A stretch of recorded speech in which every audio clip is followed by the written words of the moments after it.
Hi, my name is Peter Anderson. I'm a licensed marriage and family therapist. I own a practice named Anderson Family Therapy. I've been practicing in the Boston area for over 10 years now.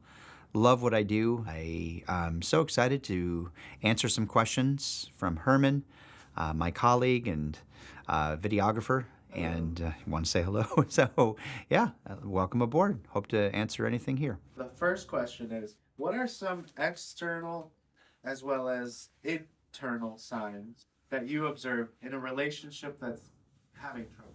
Well, external signs, I would start with lack of sleep, bags under their eyes. Do they look somewhat disheveled?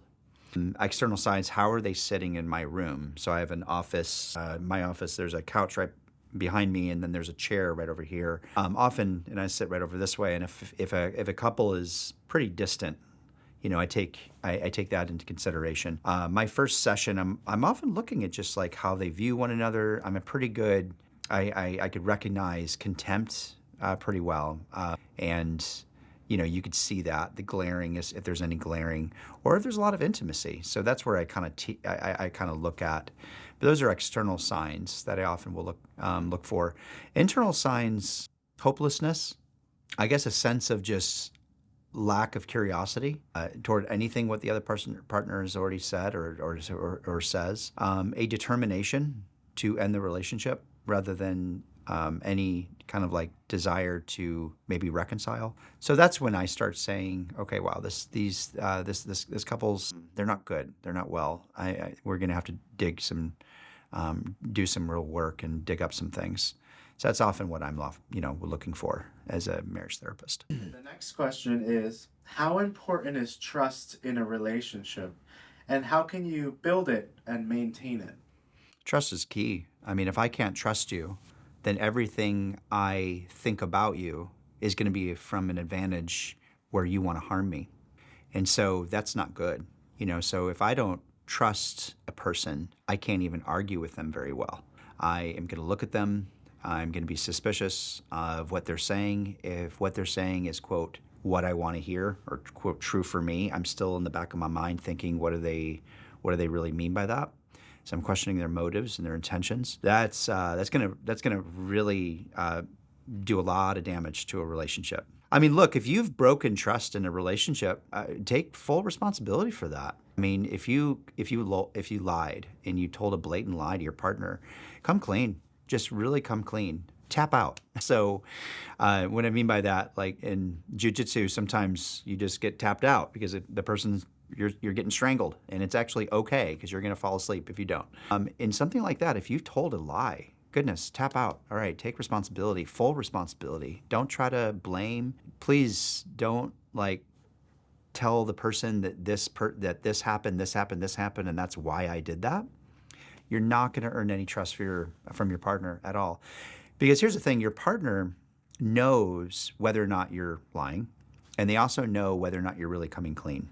Because the thing is that if you've told lies to your partner in the past, not only have you lied to them, you've also gaslit them. What do I mean by gaslit them? Well, I know when people aren't telling the truth. You know when people aren't telling the truth. It's very obvious. Our brains pick it up. How? Because when you tell lies, you have to work extremely hard in your brain to cover it up, and your partner sees that. And when they bring that up to you, you then gaslight them. And then you say, oh, no, that didn't really happen. And then the partner is thinking, well, gosh, I can tell they're lying. And eventually, over time, your partner is like, believe that maybe I can't trust myself. So if you've told a lie, take responsibility for all of that, the gaslighting, all of this, the ways that I just lied to myself, the ways I lied to you. And when you get there, that's helplessness, and that's good, because the next step is, hey, I need you. I need you to help me in my, where I'm at. I don't even trust myself. That's when your partner can see vulnerability, and they're like, okay, for the first time that I've known them, they're being honest. I can't tell you how often couples will just get so much better if they get to that place. It's funny because lying is very related to addiction. I mean, when you look at the first steps of AA, first step is just like, my life is unmanageable. I can't freaking do it. And the second step is reach for higher power, as I define them. And so I love that, because when you've told lies, do that. Just be like, I've fucked up. Okay, I have messed up and I can't do anything and I'm sorry and I'm sorry. Reach to your partner. Help me. So if you do that, you're going to get better. You will really fast. Just like I see with my clients who struggle with addiction, when they get to that point, man, they get better really pretty quickly because your partner is finally just so relieved. My God, thank you. I don't have to lie to myself anymore. Let's start walking ahead. Hope that wasn't too long of an answer, but there you go. So intimacy feels stale. How do we deepen our connection? Yeah, so the word stale is, I would say, if things are stale, stale in your life, that has more to do with your purpose. That has more to do with your sense of meaning. If you don't feel like things are progressing, I wouldn't necessarily say it's the relationship itself that's being damaged. I would say what's being possibly damaged is either both of yours or your sense of meaning on what's this all about. Because boredom is actually more of a sign to the upper part of our brain to think about, why am I here? Why am I existing? Why am I with this person? Why am I a dad? Why am I a mom? What's my purpose? And so sometimes we get into this point though that we no longer ask that question. We just habitually do the same thing over and over and over and over again. I come home, give my wife a kiss, here's dinner. Maybe I'm like looking at something that's online, while I'm not trying to ignore my family. Then I put my kids down, then I sit down, okay, watch Netflix. Maybe we talk about the day, we go to bed, do it all over again. I mean, how did that describe most of you? I mean, I was kind of like my own description of my own life, believe it or not, just last night. So what stale is to the point where that just keeps going and going and going and going, and you're not actually asking the question, why are we doing this? Why am I doing this? So if you feel stale in your intimacy, your sex life, whatever it is, immediately ask that question. And then that's going to hopefully refresh your experience with you and your partner. We disagree on how many more kids to have. What should we do? That's a really good question. I'm gonna take kind of a different approach. So as a clinician, I'm only going to answer as a clinician. Because I can't necessarily answer that question for everybody. So if you're coming into my office and you and your partner are like, we're disagreeing because I want 3 kids and I want 3 kids and he only wants 2. One of the questions I would be asking is, okay, so why do you want 3 children? Now, tell me more about that.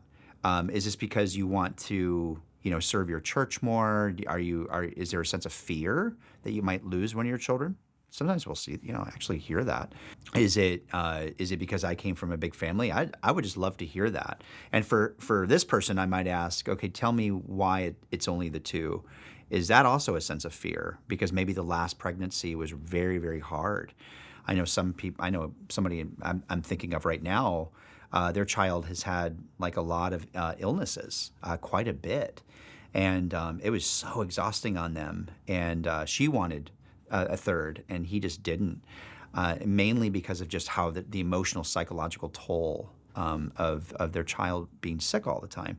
So those are the questions I would probably ask you, and I would ask you as well. If it's more of talking about your fears, talking about your vulnerability, because as long as you're communicating about that, y'all are going to be okay. I mean, again, 70%, that's a big number of the problems that we get into with our partner are not solvable. They're unsolvable.